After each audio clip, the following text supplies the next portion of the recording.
আপনার সুন্দর বাড়ি সুন্দরভাবে সাজানো দেখে আপনি একদম গর্বিত। অন্যরাও এসে বলে, বাহ, সামনে বার্থডে পার্টি, হঠাৎ বাড়িটা দেখতে গিয়ে দেখলেন একটা ক্র্যাক দেওয়ালে, সঙ্গে সঙ্গে আপনি ফ্লিপকার্ট থেকে অর্ডার দিলেন একটা সুন্দর মূর্তি, লোকে বার্থডে পার্টিতে এলো এবং বললো বাহ বাহ বাহ।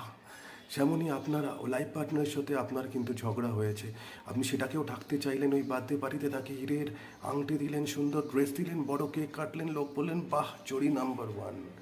কিন্তু এই ক্র্যাপগুলো কিন্তু রিপেয়ার করার দরকার ছিল, আপনি রিপেয়ার করলেন না। ক্র্যাপ রিপেয়ার করার পরে না করার পরে এটার মধ্যে থেকে জন্মালো হচ্ছে অবিশ্বাস, একে অপরের সাথে না কথা, এবং সম্পর্কটা শেষ হয়ে গেল।